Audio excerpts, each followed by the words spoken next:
This is Growthaholics.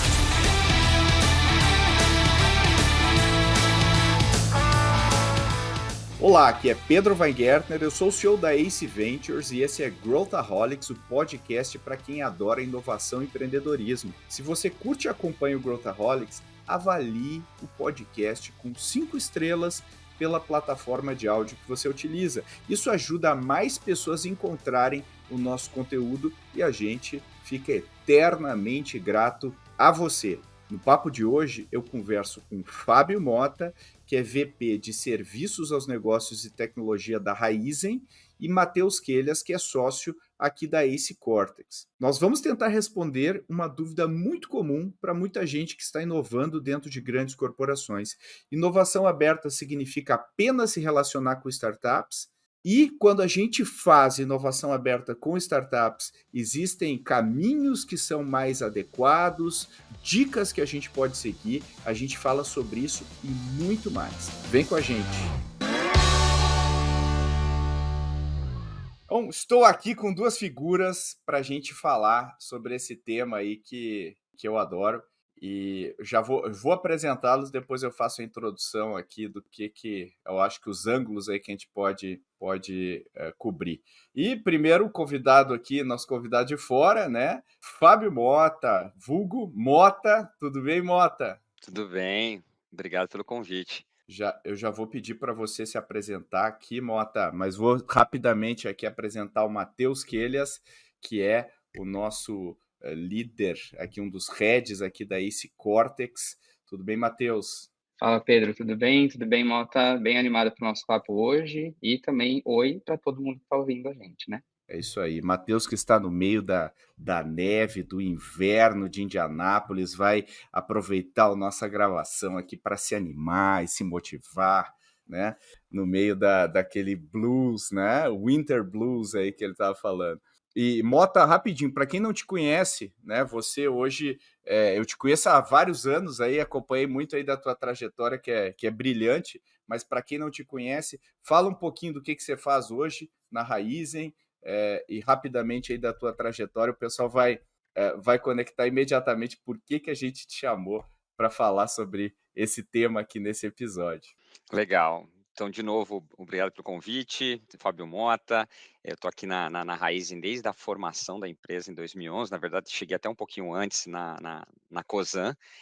Meu passado, minha formação é em engenharia mecânica, mas desde o começo da carreira eu já caí em tecnologia, TI, e vim permeando, aí passei por consultoria, até vir para cá, sendo responsável pela área de tecnologia, mas o momento que a gente se cruzou e começou essa relação de maneira mais profunda e mais intensa foi quando a gente, entendendo ou visualizando tudo que estava acontecendo no ecossistema de inovação, a gente como companhia tomou um passo mais talvez arrojado de começar a constituir o que viria a ser o Pulse, que é o nosso hub de inovação, né? Então é um projeto quase pessoal aqui que eu conduzo junto com o meu time desde do começo e, como você pode imaginar, com uma avalanche de aprendizado, uma avalanche de pivotagem, enfim, acho que faz parte, né, do repertório mesmo de quem está desbravando coisas sem gabarito, né? Talvez sem benchmark pronto para você copiar.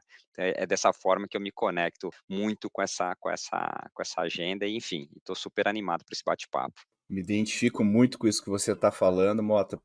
A Ace, né, quando a gente surgiu lá atrás também, né, não tinha nada, não tinha referencial, a gente teve que criar, e até hoje a gente tem que se relembrar constantemente de não consumir indiscriminadamente fórmulas de fora para pensar sobre o nosso negócio aqui, porque a gente tem particularidades muito importantes.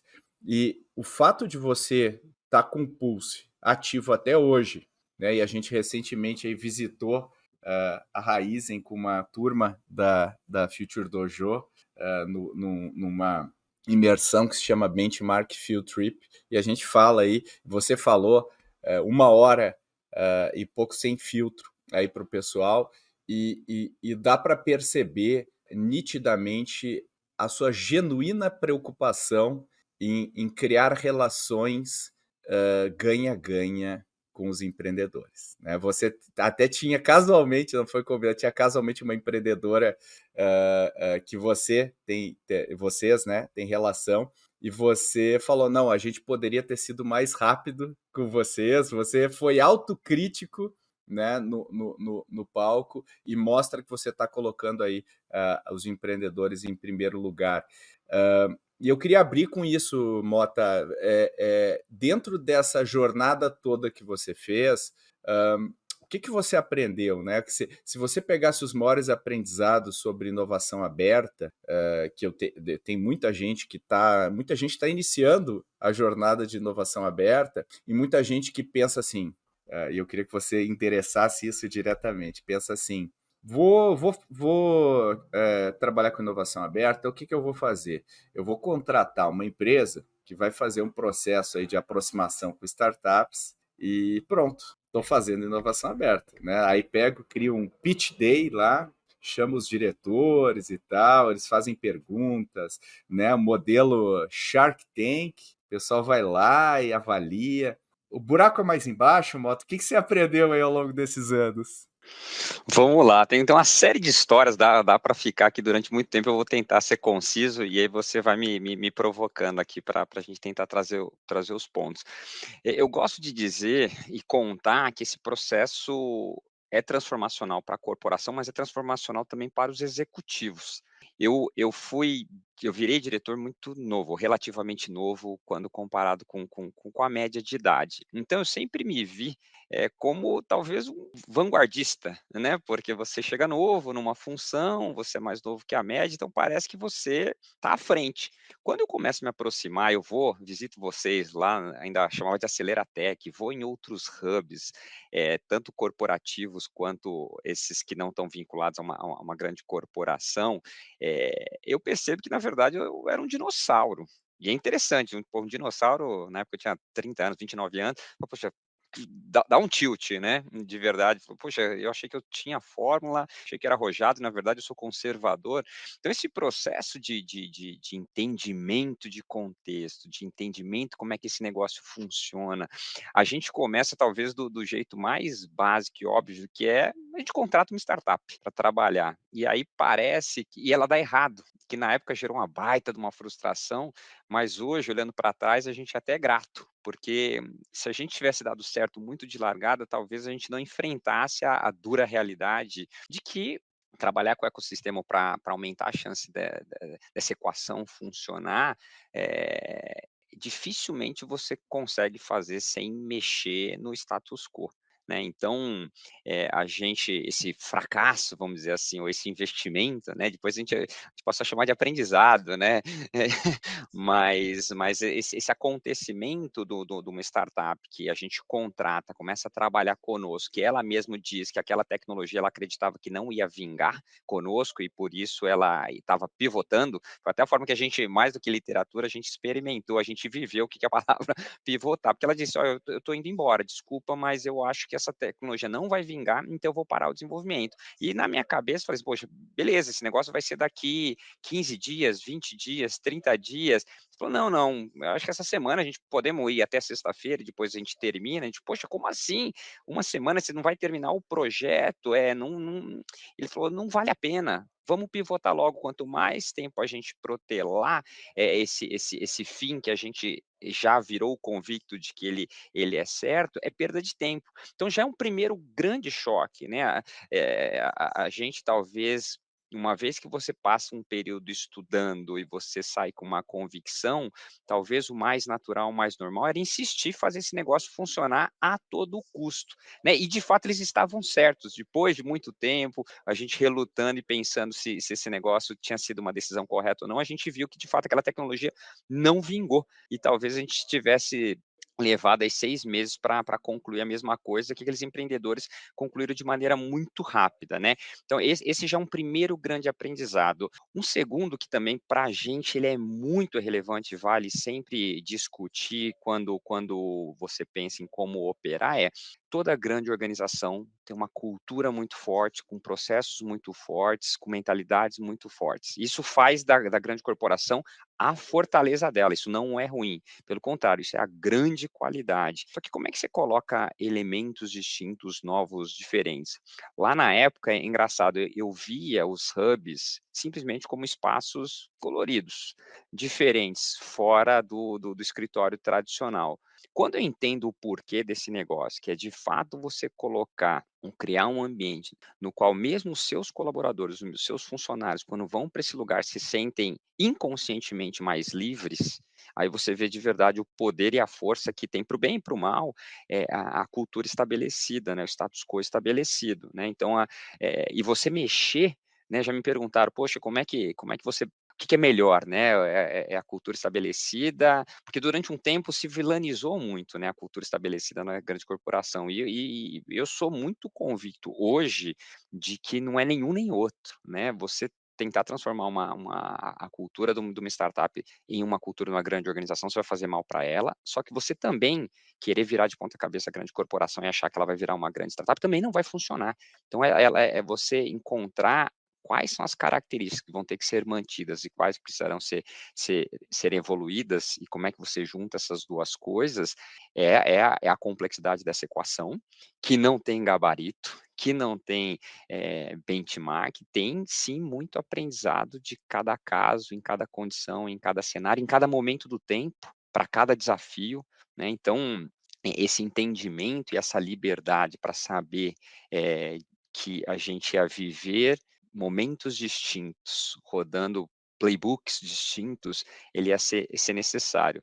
E o retrato do Pulse é o primeiro batch de startups que vieram trabalhar conosco, elas estavam no estágio mais inicial, early, porque a gente tinha na nossa cabeça que era importante estar desde o começo, que a gente ia influenciar para aquelas soluções virem mais ajustadas, tailor-made para a nossa realidade. E a gente viu que para a nossa realidade, para a forma como a gente, para o apetite que a gente tinha, para o timing que a gente tinha para determinadas coisas, o melhor era evoluir ou encontrar soluções já mais prontas, mais maduras, prontas para serem executadas. Mas isso a gente precisou viver.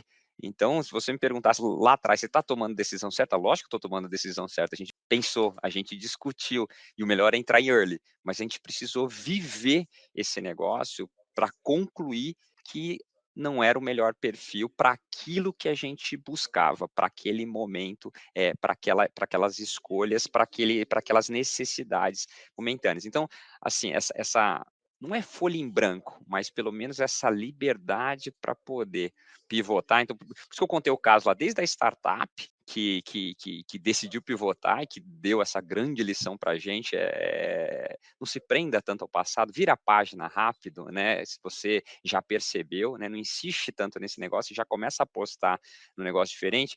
A gente aplicou esse pequeno aprendizado dentro do nosso próprio bet. Então, bet 1, muito early, o bet 2 já foram, né, startups mais maduras. Mas, enfim, dá para ficar falando aqui, eu vou dar uma parada até para a gente conectar mais assunto. Assim. Mas, realmente, em 6 anos é difícil não imaginar, tem muita história, muita mudança, muito reajuste de rota para estar no estágio que a gente está hoje. E voltando, né, pro que a gente estava falando aqui, né, se você acha que você vai rodar uma, entre aspas, turma, e isso vai gerar um resultado consistente, ele vai gerar, mas não do jeito que você imagina, né? Ele vai gerar, mas do ponto de vista de aprendizado, do ponto de vista de... E o quanto você está aberto para receber isso e continuar iterando, e obviamente também tem o link cultural com a empresa, né? E aí entra até desde a história da construção da Raizen, e o quanto essa visão de estar em constante fluxo, estar em constante construção, que faz parte do ethos da Raizen, consegue, né, de alguma maneira influenciar e ser influenciada por isso. Mas eu queria trazer o Matheus aqui para o debate, e eu sempre, e até o tema aqui central da nossa conversa, né, que é a gente... Open Innovation, né, inovação aberta, ela vai ganhando contornos à medida que os anos passam, né? Então, ela ganha diferentes significados à medida que os anos passam. Se a gente for perguntar para alguém hoje, a grande maioria das pessoas vai colocar inovação aberta como um grande sinônimo de trabalhar com startups. Mas não foi sempre assim. A gente teve vários ciclos históricos sobre isso. E eu gosto de, sempre quando eu falo de inovação aberta, eu gosto de pensar na empresa como tendo uma membrana em volta dela. E a permeabilidade dessa membrana é diretamente relacionada ao quanto ela está disposta a trabalhar com inovação aberta. Então, quanto mais impermeável for, mais difícil é alguma coisa penetrar aquela membrana e realmente chegar no negócio da empresa. O que o Mota está falando, ele está inconscientemente descrevendo uma membrana permeável, né? Ele tá aí. Então, assim, para quem está nos ouvindo aqui, Matheus, como que você colocaria a inovação aberta dentro de uma visão mais ampla? Aqui, depois eu queria ver o que o Mota acha disso também. Boa. A inovação aberta, o termo inovação aberta, ele é muito simples. Você falou muito bem, Pedro, a minha membrana. Então, o quanto eu consigo me relacionar com o externo, basicamente. Então, tudo o que for ação dentro de uma organização que é feita com um agente externo pode ser traduzido de alguma forma como Open Innovation. Aí, obviamente, cada recorte ou a permeabilidade A ou permeabilidade B dessa membrana vai mudar. Então, significa que a minha estratégia vai para o lado A ou para o lado B. Quando a gente pensa no formato que as pessoas pensam de Open Innovation, que é trabalhar com startups, é porque dentro do que é o guarda-chuva inovação ou que é o guarda-chuva transformação, o lado que não existia nas empresas era trabalhar com startup. Porque trabalhar com programas de P&D, isso já existia. Trabalhar com concorrentes, por exemplo, isso já existia. Trabalhar com agências externas, né, agências de agro, por exemplo, isso já existia. Então, já existiam movimentos de Open Innovation pelo seu termo. Mas quando a gente pensa no formato que isso foi gerando, né, em termos de histórico, foi ganhando essa proporção em startups, porque é onde a gente conseguia alavancar uma diferença na organização que não existia antes. Isso, assim, historicamente, né, conceitualmente falando. Agora, se a gente falar Open Innovation de uma forma geral, eu gosto muito de tratar coisas com dados, né? Então, a gente sempre busca muitos dados para entender o que está acontecendo. E tem algumas pesquisas que mostram, né, o quanto as empresas trabalham com outros agentes. E tem até umas comparações entre Brasil e mundo. Isso é muito interessante. Se a gente pega um cenário brasileiro, o Open Innovation, o trabalho com outras empresas, vamos dizer assim, né, com outros agentes externos, ele está principalmente com empreendedores e startups. Tá? Então, a gente está falando aí de 33% de todo mundo trabalha com Open Innovation ou trabalha com outras organizações, enfim, outros stakeholders trabalham com startup. Instituição acadêmica é o segundo maior no Brasil. Então, a gente está falando de programas de FAPESP, programas, sei lá, né, mais ali voltados para a universidade de uma forma geral. Com outras empresas é o terceiro. Quando a gente pega o global, no global, o primeiro, né, o maior agente de trabalho em Open Innovation é o governo. Então, é muito bizarro isso, né? A gente pensa assim, eu tenho empresas concorrentes, eu tenho o governo, principalmente para questões socioambientais, né, o maior de socioambiental, e aí sim vem empreendedores e startups. Então, é muito diferente a forma de pensar, né? O Open Innovation, de uma forma geral, de uma forma bem pragmática, toda vez que eu trabalhar com algum agente de fora, eu estou fazendo Open Innovation. Basicamente é isso. Toda vez que eu estou trazendo uma expertise que ela não está dentro de casa, eu estou fazendo um Open Innovation. Isso que eu estou falando de algum stakeholder, né? Uma coisa que o Mota comentou, que é muito legal a gente reforçar, é que o processo com Open Innovation, ele também é um processo de mudança executiva, né, da organização. Quando a gente pensa nessa organização de uma forma geral, pequena, média, grande, não importa, sempre foi algo criado dentro de casa. Então, aí a gente está falando da inovação fechada, não inovação aberta. Então, eu criei um produto, eu criei um serviço, ou enfim, fui colocando isso no mercado e o negócio foi acontecendo.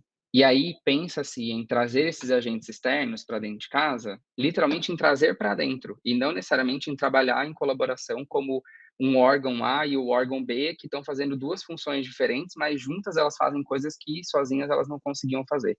E aí a gente tenta sempre direcionar. Então, eu vou fazer um plano, e aí esse plano vai ser super discutido, e a partir desse plano a gente vai implementar alguma coisa e vai dar super certo. Não necessariamente vai dar certo. Então, o trabalhar com agentes externos, acho que é uma coisa interessante de ficar na cabeça, nem sempre é 100% das minhas ambições como corporação que precisam ser atingidas e nem sempre, né, são só as minhas que vão ser atingidas. Então, eu tenho que pensar muito mais no sentido de aonde a gente quer chegar. Então, se eu estou falando de trabalhar com uma universidade, por exemplo, e estamos trabalhando num projeto de um PhD, criando uma nova tecnologia que ainda não é algo marketável, vamos dizer assim, mas é algo que a gente está testando para criar alguma coisa como P&D, eu tenho que pensar em qual é a aplicação daquilo. Então, obviamente, né, eu tenho um objetivo pela empresa, mas eu tenho que pensar qual é a aplicação. Então, de uma forma geral, eh, o Open Innovation vai ficar na cabeça, e precisa ficar na cabeça de todo mundo, que é qualquer tipo de trabalho feito com o stakeholder externo, o que significa que ele não necessariamente está centralizado dentro de uma área. A empresa já Perfeito. pode estar trabalhando no Open Innovation com outras áreas, com outras Uhum. frentes de negócio, muitas vezes, inclusive. Provavelmente está, né, Lucas? Provavelmente está. Provavelmente está. É. E aí, Mota, quando a gente pensa no porquê, né? Minha visão aqui, mas eu queria ver se você concorda, mas até pouco tempo atrás, inovação aberta era um nice to have, era quase como se fosse um hedge, né? Assim, poxa, eu vou ter as minhas ideias, mas vou ver se tem alguma coisa lá fora né, e aproveitar. Olhando o cenário de negócios atual, com a velocidade que a gente tem de incorporação de novas tecnologias, você vive isso diariamente com AI, com não sei o quê, não é mais um nice to have. É para eu manter o ritmo e a velocidade que eu preciso para me manter minimamente competitivo, eu não consigo mais fazer fechado. Pelo menos a minha visão é essa. Para mim não é mais uma opção, Mota. Como é que você enxerga isso? Faz sentido isso que eu falei? Não, concordo 100%. Licença para operar, né? É questão de sobrevivência. Para mim, o ponto-chave é a velocidade com que as coisas estão acontecendo. Então, talvez antes você tinha o tempo de se preparar, de pesquisar, de colocar bastante recurso, até porque quando você descobria alguma coisa diferente, ainda tinha a questão da propriedade intelectual que te protegia, te blindava por um longo período para você extrair valor daquilo que você descobriu.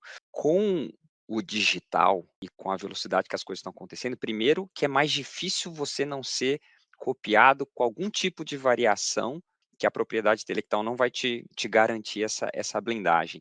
E tem um negócio para mim que é uma crença do passado recente, dos 5 últimos anos, que é o chegar primeiro é mais importante do que chegar melhor. Então, isso muda a forma como você pensa, né. Eu acho que não sei se foi no nosso painel, até a gente discutiu, uma questão da seleção de software, né. Eu como trabalhei com consultoria, quantos projetos a gente não vendeu de: "Eu tenho esse problema e eu quero selecionar o melhor software". Então eu passava 4 meses analisando, 5 meses, 6 meses analisando aquele software ideal que daria um perfeito match com aquilo que a companhia estava buscando. Hoje em dia, 6 meses já foi. Então, assim, você não chegar e experimentar alguma coisa que você nem sabe se é o que de fato vai ter a aderência, né, ou entendimento, ou captura, ou o querer do mercado, e você precisando, ok, não é, se eu errei dessa vez, como é que eu tento outra coisa, tento outra coisa. As coisas deixaram de ser empurradas pelo mercado, para o mercado, né? O mercado que puxa, o mercado que determina. O consumidor, a frase o cliente sempre tem a razão, isso nunca esteve tão forte como agora, né? A fidelidade caiu, né? Porque basta alguma coisa ser melhor que ela é facilmente substituída. Então O custo você de migração é muito menor, é né, hoje nulo, em dia. é nulo, né, é nulo. O assinar e desassinar, ele é muito fácil, né. Então, por isso que para mim o chegar primeiro, ele tem mais valor, e isso super se fala com inovação aberta. Por quê? Porque primeiro, é impossível você com os recursos próprios conseguir acompanhar, experimentar tudo o que está acontecendo. E mesmo você conseguindo, imagina que você tem dinheiro infinito, ainda assim, muito provavelmente você não se relacionando com outras entidades, outros stakeholders, como o Matheus citou, dificilmente você vai conseguir capturar aquilo que está tocando eles também. E vai te deixar, talvez, com uma visão restrita. Para mim, dentro do processo, logo que eu conheci vocês, eu visitei outros hubs, e um caso real que foi citado para mim, que ele é bem simples, ele soa até bobo e óbvio, mas para mim ele é marcante de como as coisas precisam operar como ecossistema e não nas relações bilaterais de um contrata e o outro é contratado. Foi uma história de uma startup que pertencia a um hub, que esse hub era investidor e ele quis fazer a compra do restante da startup. E o founder, o empreendedor, disse: não, eu não posso me vender para vocês, porque vocês, como entidade bancária, me comprando, eu vou poder operar somente com a base de clientes de vocês. E para eu ter o melhor motor de crédito do mundo, eu preciso ter os clientes dos seus concorrentes também, né? Do mercado todo. Então, é simples, é bobo, mas eu acho que ele é bastante pictórico para dizer a necessidade de você trabalhar com o ecossistema, né, a força do ecossistema, né, você não está restrito àquilo que te toca. Acho que eu comentei contigo também em alguma outra oportunidade que o próprio Pulse, no começo, a gente chamou os nossos concorrentes para juntos falarmos para o ecossistema de inovação, entender que a cana-de-açúcar era uma baita de uma oportunidade para eles desenvolverem ótimas soluções, que talvez o próprio ecossistema não olhava com os mesmos olhos, com a mesma perspectiva que a gente dentro do setor olhava a quantidade de oportunidade existente, né? Para eles, talvez, o algodão era mais interessante, a soja era mais interessante. Se você junta com seus competidores para juntos dizer que aqui no nosso setor tem muito mais oportunidade, para em determinado momento a gente começar a competir, mas esse começo, esse poder de mostrar representatividade e a contraparte, eles também trazerem as visões, ele era muito importante. Então, assim, eu super concordo com você, Pedro, super concordo com a fala do Matheus também. É você mudar quais são os elementos, os atributos da equação que eles passam a ser relevantes, né? Então, a gente sempre continua os mesmos elementos, tempo, né? É o tempo que você vai levar para encontrar a solução para aquilo que você busca, os recursos necessários e ser protegido ou não ser protegido. A multiplicação desses três dá uma coisa, só que talvez no passado existia um peso maior para propriedade intelectual, um peso menor para tempo, poderia demorar porque as coisas aconteciam de maneira mais lentas, e agora o tempo passou a ser super relevante. Chegar primeiro é relevante, mesmo que você não seja o melhor, você precisa ocupar algo, né, dentro da arquitetura de valor daquilo que você está querendo explorar, que talvez ninguém esteja tocando, e talvez o público consumidor nem sabia que aquilo ali era valor, né? Então, a mesma equação, você mudando o pêndulo para os atributos que o compõem, para os elementos que o compõem, na minha visão, faz com que inovação aberta não seja mais uma questão de escolha, ela é sobrevivência barra licença para operar. Não É, existe, não consigo enxergar é você isso aí. operando, ou uma companhia operando sem estar trabalhando conjuntamente e não com um, né? Não Por com. isso, para mim, também a palavra ecossistema, ela ganhou outro sentido ao longo desse tempo para mim, que é para você conseguir posicionar de maneira robusta a sua oferta, dificilmente vai ser só você.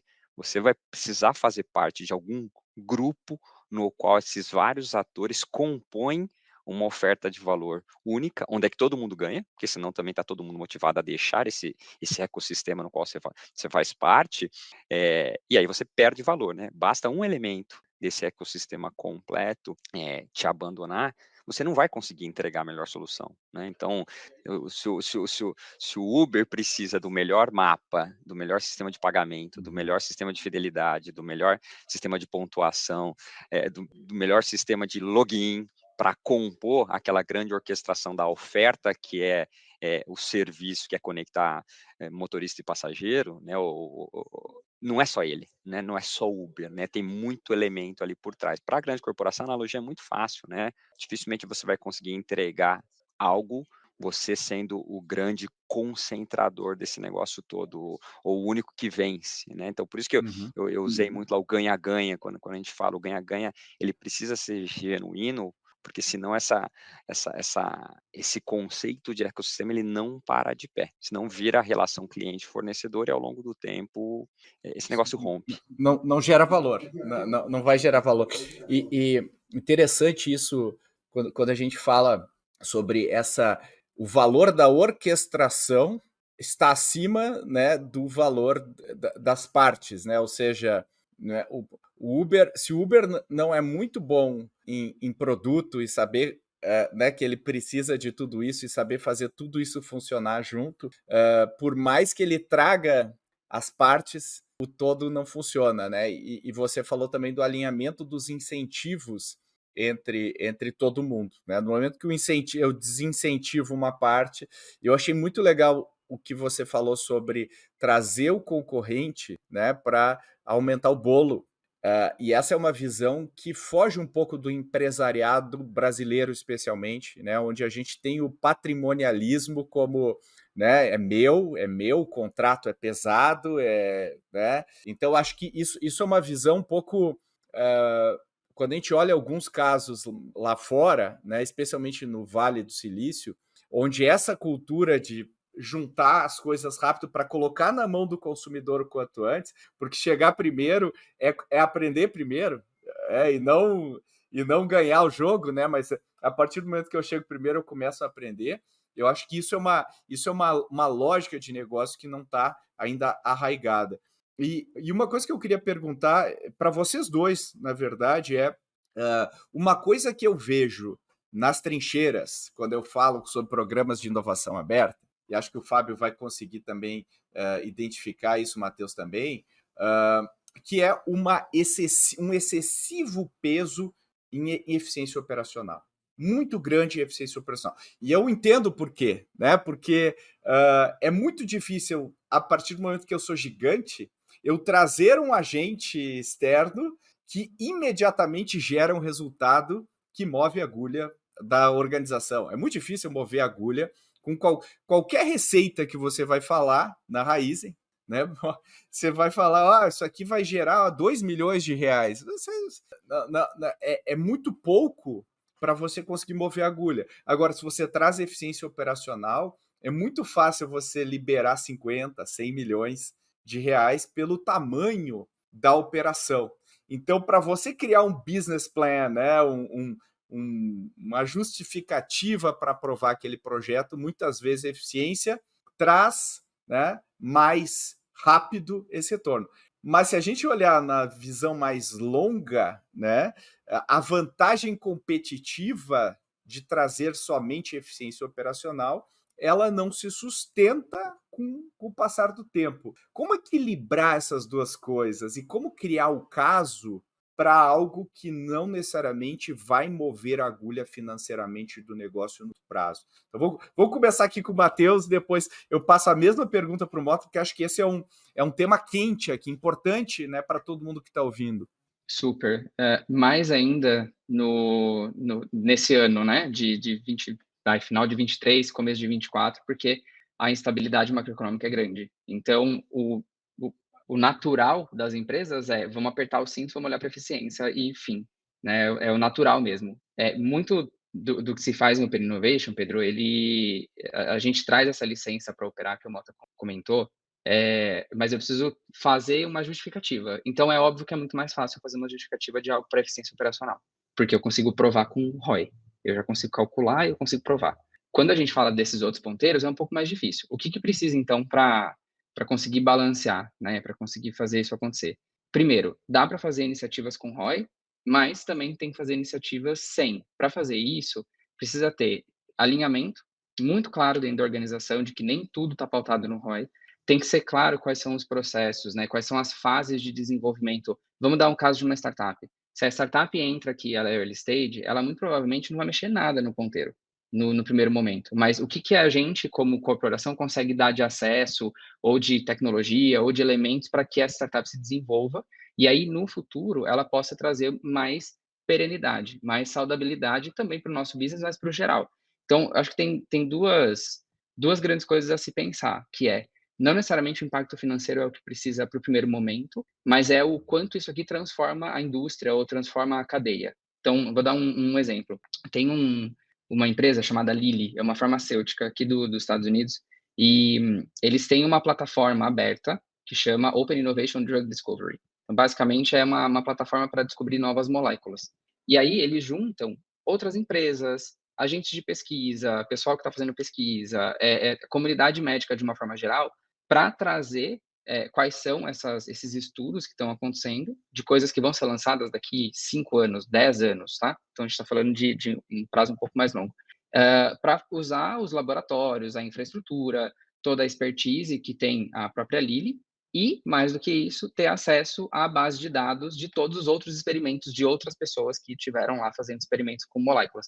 Tudo isso, então, é um ganha-ganha para os dois lados, né? A Lilly consegue, obviamente, muito mais base de dados, muito mais credibilidade de moléculas, vamos dizer assim, então ela consegue moléculas mais rápido, e ela pode fazer outras parcerias já agora um pouco mais comerciais, mas de um outro lado, a gente tem esses pesquisadores ou essas outras empresas que não têm o material, que não têm o laboratório ou acesso, eles também conseguem olhar e procurar novas moléculas. Então, o objetivo é muito maior do que o retorno da Lilly. O objetivo principal é como que eu encontro moléculas ou para possíveis medicamentos, né, que vão tratar doenças severas mais rápido. Isso não necessariamente vai converter em dinheiro agora. Na verdade, para a Lilly, no primeiro momento, é só custo, é só gasto. É você vir aqui e usar meu laboratório, sei lá por quanto tempo, para fazer uma descoberta de alguma coisa que talvez não vai funcionar. Então, a mentalidade do trabalho de Open Innovation, ele pode estar em dois lugares. Ele pode estar na eficiência e ele pode também estar no que é o futuro desse mercado. Um exemplo desse de eficiência, que é legal, é até gostoso de falar, é o da Lego. Então, a Lego tem 2 plataformas abertas para trabalhar com cliente direto. Então, as pessoas mesmo que colocam as coisas. Uma, basicamente, as pessoas montam os designs de Lego delas e compartilham isso com outras pessoas. E isso faz com que eles vendam mais, porque eu estou, né, movimentando o meu próprio usuário, né, meu próprio cliente. E a outra é quais são os produtos que a gente pode lançar. Então, o foco é novos produtos mesmo. Então, vem alguém aqui, vem eu lá na Lego e fala, oi, eu quero que vocês façam um kit do, sei lá, do Baby Yoda, sabe? E aí, isso vai para uma votação, isso vai para o resto da comunidade inteira, para eles votarem e isso poder ser produzido. E foi assim que eles fizeram, por exemplo, do Big Bang Theory, né? Tem um jogo Lego do Big Bang Theory. Isso é, obviamente, muito mais rentabilidade, isso é muito mais eficiência. Então, a gente tem que conseguir encontrar mecanismos para os dois lados. Por onde começar, né? Como é que eu faço para fazer esse balanceamento? O que eu recomendo? Olha para o ponto mais impactante da sua cadeia. Ponto. Então, para a Lilly, são as moléculas, porque eu preciso da molécula para vender. Então, olha para o ponto mais impactante da sua cadeia. Para a Lego, né, é o que o meu usuário compra, no fim, porque as peças minhas né, são peças genéricas, de uma forma geral, são fáceis de mudar. Então, não é meu produto, é, na verdade, a composição dele. Então, entende qual é o ponto principal da sua cadeia, aonde tem o maior gap, ou aonde pode ter a maior oportunidade. E aí sim você começa a trabalhar o Open Innovation a partir daí. É assim que eu olharia para esse balanceamento. Aqui, e eu vou falar porque fui eu que escolhi o caminho, e vou compartilhar um pouco, assim, sem juízo de valor, obviamente, mas aquilo que eu buscava na época, aquilo que parecia fazer mais sentido para a nossa realidade, né? Porque ali eu tinha uma preocupação muito maior de como é que eu experimento esse modus operandi diferente, né? Como é que eu promovo a tal da inovação aberta, que a gente ainda estava tentando entender o que era, né? Como é o próprio mindset de experimentação, de falhar rápido, de pivotar, falhar barato, né? Que era algo diferente daqui da nave mãe, né? E aí, para mim, quando você ataca que é aquilo que é eficiência operacional, porque eficiência operacional é um negócio que já existe. Você pode tentar resolver com inovação ou sem inovação. Você pode buscar eficiência operacional. Toda e qualquer empresa sempre precisou, sempre precisa e sempre precisará. Então, como já é um problema dado, conhecido, é muito mais fácil você buscar a solução. Porque uma das coisas que também a gente aprendeu ao longo desse tempo, que é tentador quando você começa a lidar muito com o ecossistema de inovação, é que você se apaixona por soluções e não pelo problema. Então, a gente já se pegou algumas vezes com uma solução sensacional e a gente de trás para frente querendo achar problema para resolver com aquilo, né? Então, e é o contrário, né? tudo que os empreendedores bem-sucedidos melhor fizeram foi que eles se apaixonaram pelo problema e, de fato, eles resolveram aquele problema do consumidor, das empresas, etc., né. Então, olhando lá para os horizontes de inovação da McKinsey, né, onde é que a gente olha o horizonte 1, que trata muito como é que eu melhoro o core business, ele é mais dentro de um processo de experimentação, de prática, para botar para rodar, vamos dizer, o arcabouço todo, para a gente fazia muito mais sentido, era muito mais fácil eu vender eu vou melhorar a performance aqui desse seu processo industrial, do que vamos discutir essa solução que pode virar um novo negócio aqui para a raiz. Mas o objetivo não era nem conseguir uma baita de uma eficiência, era sim procurar lugares onde é que talvez fosse mais fácil de trazer retorno, e como consequência, e na verdade era o objetivo principal, a gente experimentar esse ciclo todo, ou esses ciclos todos, né. Então para a gente foi uma escolha consciente dentro do nosso contexto, né, de como a Raizen operava,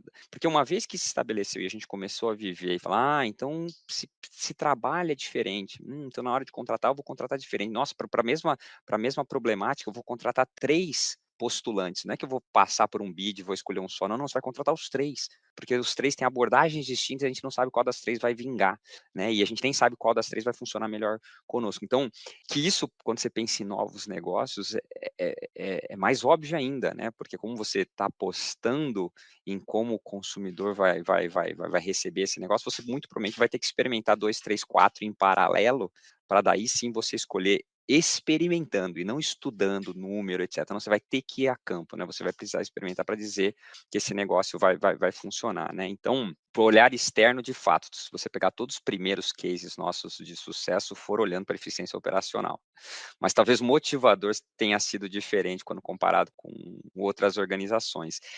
E conectando também com aquilo que motiva inovação aberta, é a mesma coisa que leva a gente tocar iniciativas hoje para o horizonte 2 ou horizonte 3, né, porque você já sabe, né, como uma decisão estratégica que você vai precisar diversificar seu negócio, ou outras até como defesa. Eu não sei que esse negócio que vai acontecer, mas é melhor eu estar perto, que vai que esse negócio que eu acredito que não vai dar certo, mas vai que dá. Então é quase que um seguro, né, você também continuar trabalhando próximo, nessa perspectiva de horizonte 3, num approach, numa abordagem de defesa, né, de construção de portfólio para, eu vou já que eu tenho que apostar, eu vou acompanhar esses 5 aqui, eu acho que quem tem mais chance de vencer é a abordagem 1 ou 2, então desses 2 eu vou estar mais intensamente trabalhando junto com essas pessoas, vou construir POCs, pilotos, vou a campo, etc., mas minimamente eu vou acompanhar com a média distância desses outros postulantes que potencialmente podem vir a ser alguma coisa que vingue, que eu não acreditava que ia vingar, né? Mas não tem jeito. Eu acho, vocês com certeza acompanham estatísticas melhores do que eu, né? A carteira de inovação aberta vai ter um share muito maior para o Horizonte 1, e ele vem diminuindo proporcionalmente. O Horizonte 2 um percentual menor, e o Horizonte 3 é um pedaço pequeno, né? Mas só o fato de ter o 2 e 3, para mim, corrobora, e talvez para indústrias que estão em setores com potencial de disrupção muito maior, talvez esse share seja diferente.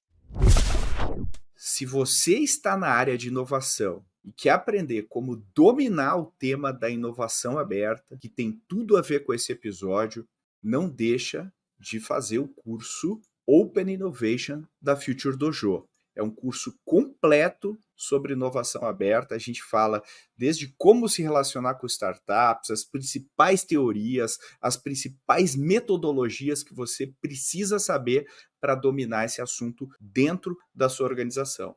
Então, se você quiser fazer o curso, ele começa agora, dia 16 de janeiro, para você começar o ano já com os 2 pés no peito da inovação. Esse curso, que começa agora dia 16, tem um desconto exclusivo para quem está ouvindo esse episódio. Se você está ouvindo o Growthaholics, você ganha um desconto de R$300 na matrícula do curso e vale muito a pena. O curso é agora, começa dia 16, e se você clicar no link que está aqui nas notas do episódio, você só falar que você ouviu o episódio do Growthaholics, você já está apto a ganhar um desconto de R$300. Espero ver vocês lá no curso Open Innovation da Future Dojo. Valeu, pessoal! Te escutando aqui, Mota, e pegando um pouco do que o Matheus falou, a gente precisa desenvolver uma certa musculatura operacional para trabalhar dessa forma. E me parece que se eu reduzir o número de variáveis a quais eu estou exposto em dado projeto, eu vou reduzir também a chance de ter problemas variados e vou aumentar minha curva de aprendizado. Daí, né, o que você falou, poxa, eu comecei aqui com eficiência operacional, porque é a linguagem que a minha organização conhece, e não só a minha organização, mas como todos nós fomos educados em gestão, né? A gente foi educado em gestão baseado em PDCA, Seis Sigma, eficiência operacional. Então, esse é uma língua, um idioma que eu conheço, que a organização conhece e que eu consigo trabalhar. À medida que porque a eficiência operacional, eu tenho a minha área e eu tenho, né, um parceiro que eu trago e eu trabalho. Agora, quando eu coloco o meu cliente na equação, eu coloco mais um conjunto de variáveis, outras áreas, o cliente, quer dizer, é meio que jogar no modo avançado, né, esse jogo, né? Então, também tem a curva de aprendizado que eu tenho que respeitar da minha organização. E baseado nisso, eu queria agora... Eu vou sacanear primeiro o Matheus, tá? Para dar tempo para o Mota, que é o nosso convidado, pensar um pouco na resposta dele. Mas, para quem está nos ouvindo, né, se a gente for fazer uma curva, uma distribuição de maturidade das empresas, a grande maioria das empresas não está na curva mais avançada de inovação aberta. A grande maioria está tateando, está descobrindo. Algumas rodaram alguma iniciativa e se frustraram, talvez porque o resultado não veio imediatamente, talvez porque foi meio que um guerreiro solitário corporativo que criou um projeto, mas não tinha o envolvimento da alta direção da companhia. Enfim, N razões que podem acontecer.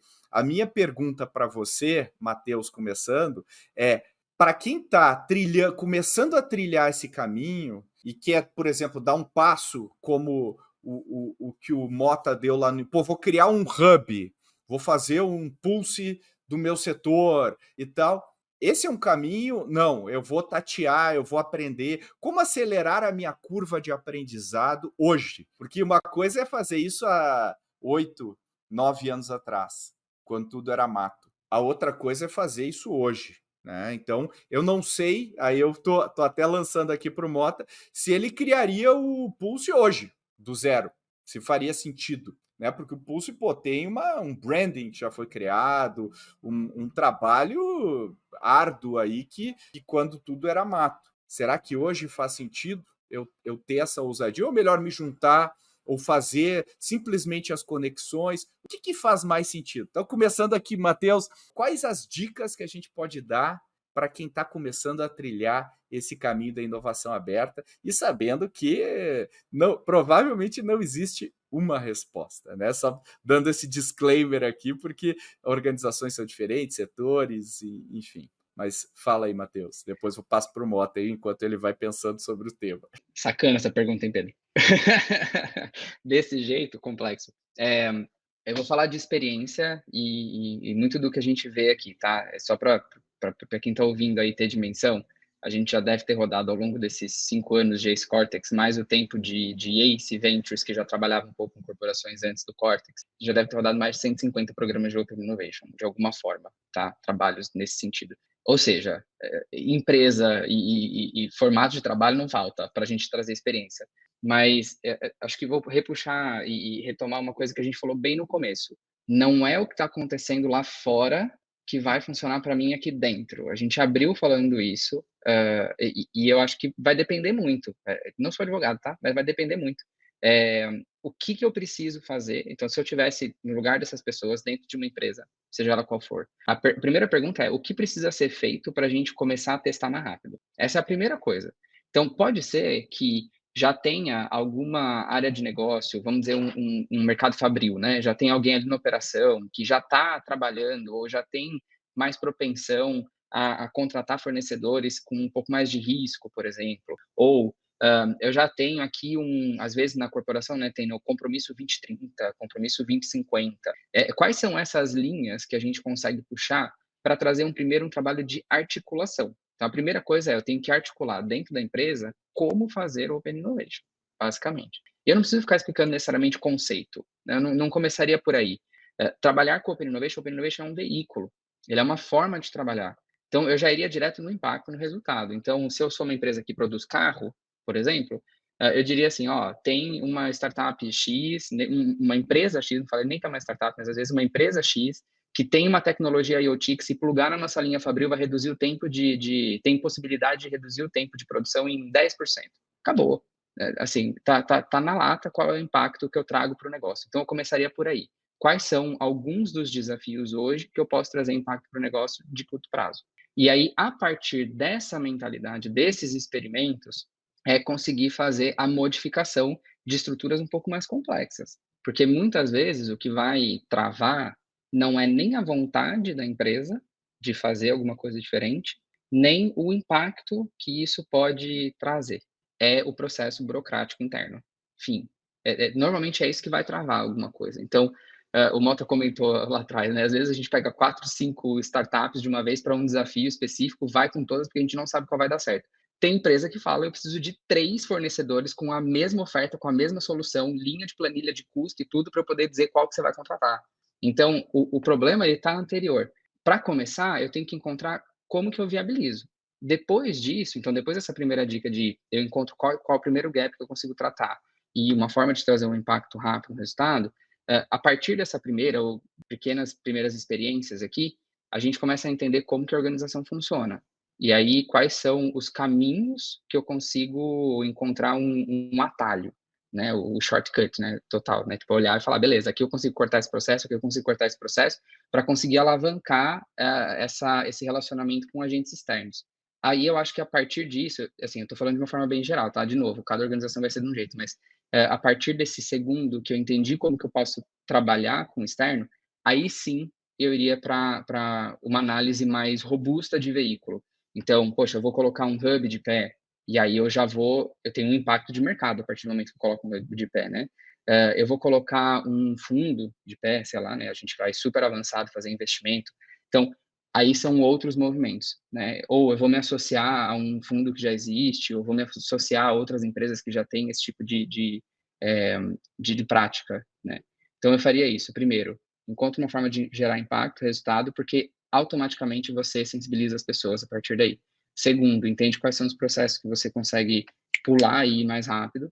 E terceiro, aí sim a gente, de uma forma estruturada, vai maior, vamos dizer assim, né? Vai maior para o fight, Ou basicamente. Mas e seja, você, Mota? começando direcionando por um desafio específico, né? Acho que que seja modulado para o grau de maturidade que eu tenho, né? Perfeitamente. O que você acha, Mota? Acho que eu vou adicionar dois pontos aqui para a nossa audiência, né? Primeiro, pelo menos da minha vivência, daquilo que eu tenho trocado com outras corporações, os executivos, porque é interessante que depois que vira referência, depois que o Pulso virou referência, acaba que a gente recebe muita gente, né? E eu falo assim, legal que você está vindo visitar, mas cuidado, cuidado que muito provavelmente o meu playbook não vai funcionar com vocês, porque, de novo, a raiz é diferente da empresa mãe de vocês, né?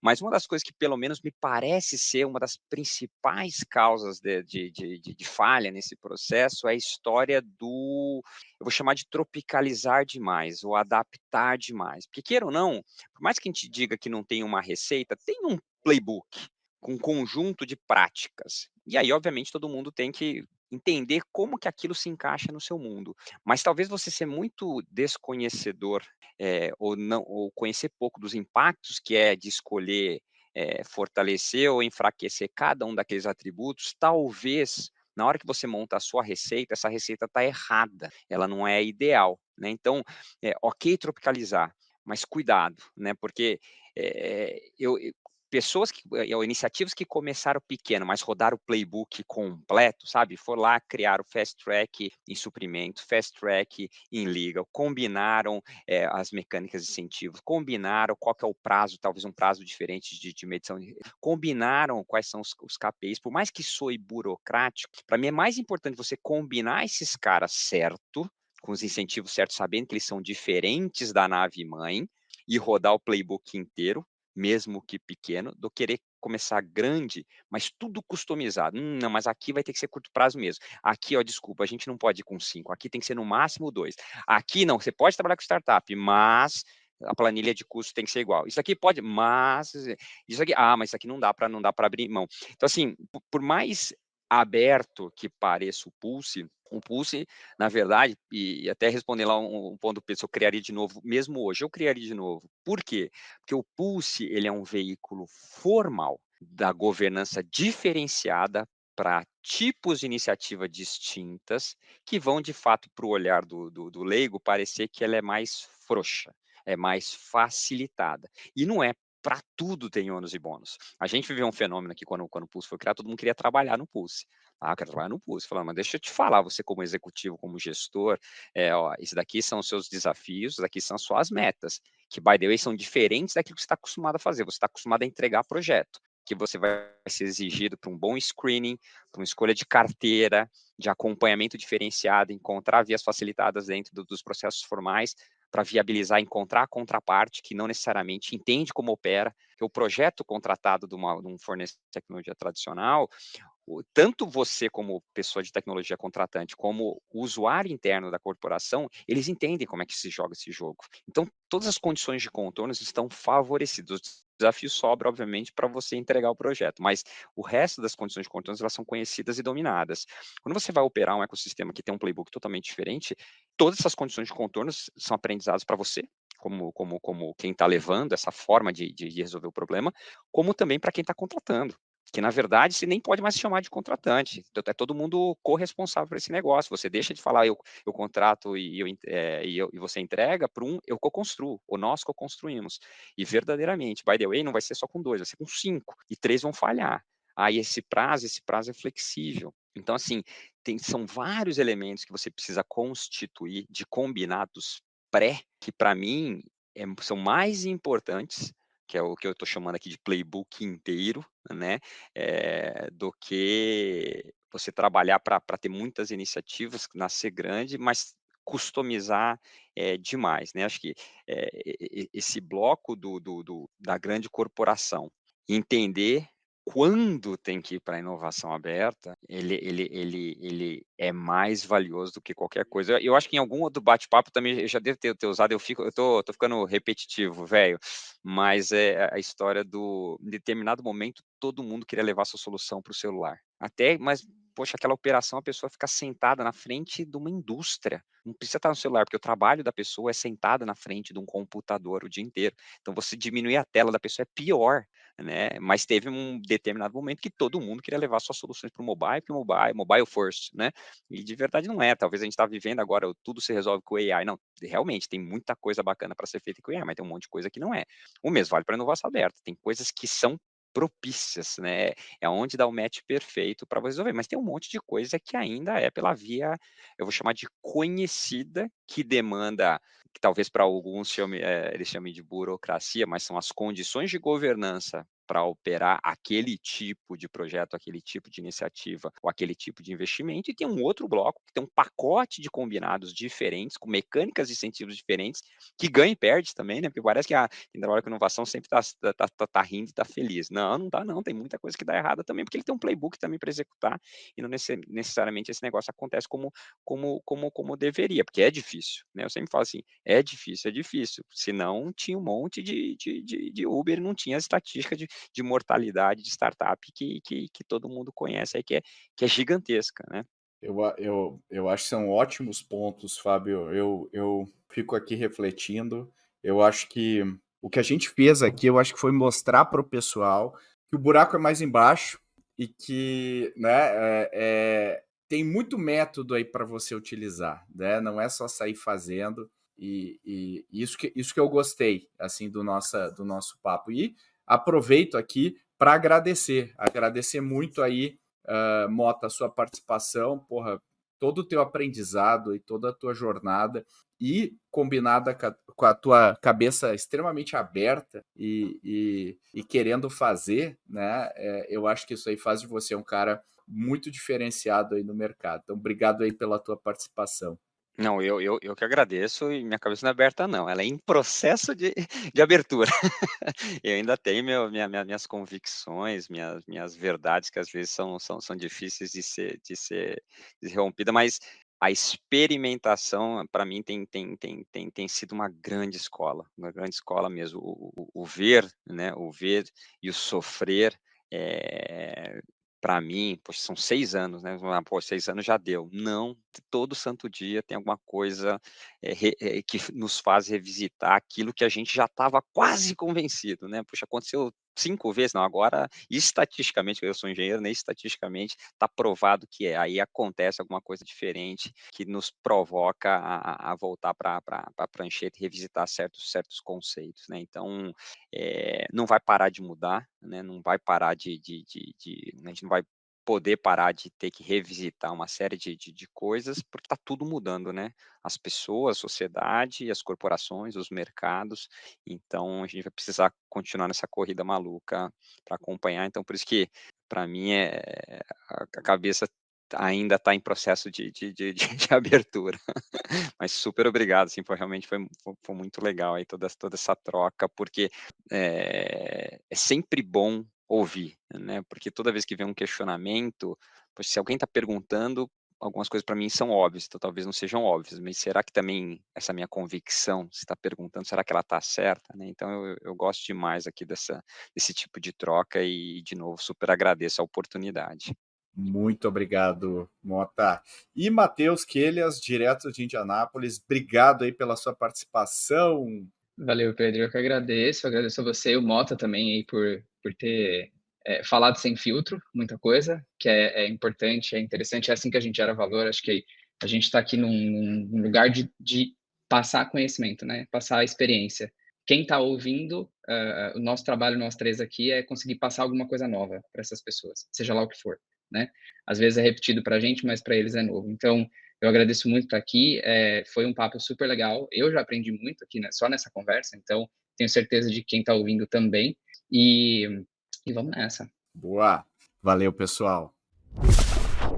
E aí, você gostou desse episódio? Compartilhe com colegas, amigos, amigas, nas mídias sociais, no WhatsApp, que foi nosso principal canal de propagação do Growthaholics, e não esqueça de marcar @Ace Ventures quando você fizer uma publicação. A gente adora ver quando as pessoas nos marcam. E se você quer ir além desse tema, eu recomendo o episódio 209, onde a gente fala sobre a curva de maturidade de Open Innovation no Brasil. Pois é um tema super correlato com esse episódio de hoje. Até a próxima!